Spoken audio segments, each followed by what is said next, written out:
Мы много слышали, что по воскресеньям в ДК 40-летия Победы собираются любители музыки или меломаны.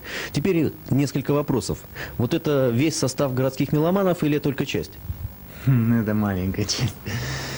Это маленькая часть. И еще такой вопрос.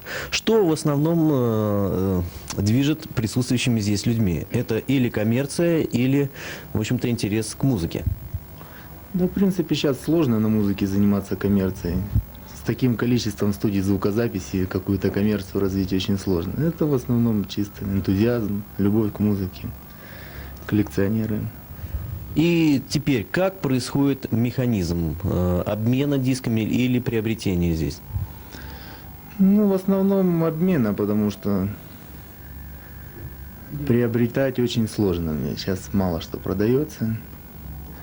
Да и цены поднялись. Цены поднялись очень сильно на пластинки. Скажите, что сейчас, допустим, ищете вы здесь? Вот вы пришли, что бы вы сегодня хотели здесь найти? Каждый любитель занимается, очевидно, по своему направлению. Он собирает какие-то пластинки определенной нравящейся ему группы.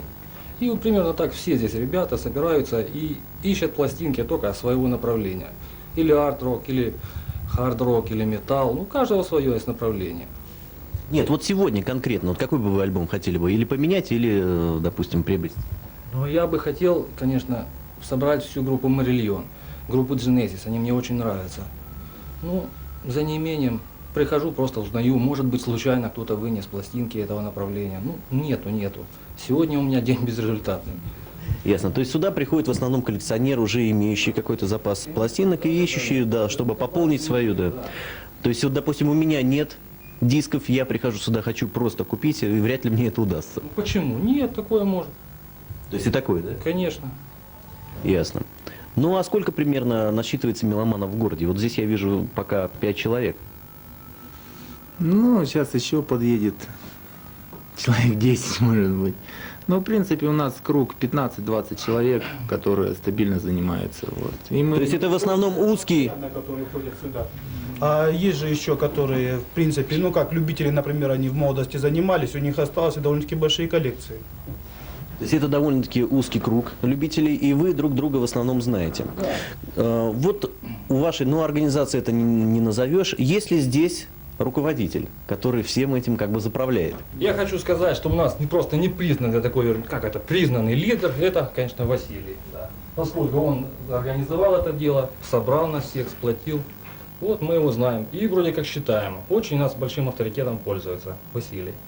Василий, как конкретно называется вот это заведение? Ну, клуб это или... Тусовка называется Ну, везде. это современное слово тусовка, а просто у нас, ну, обмен пластинками, собираем здесь и все. Сходка, да. Ну как? Поначалу это называлось музыкальный салон. Ну, в принципе, как это было принято раньше называть, это клуб по интересам. То есть такое название избитое. Просто клуб по интересам. Мы же собираемся в другие города, выезжаем, в Хабаровск часто ездим, там существуют подобные, ну, сходки. В крупных городах практически во всех есть. Ну и мы делаем выезды.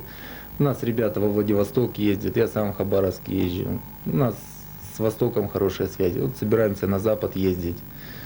Вот, так что, в принципе, интересно.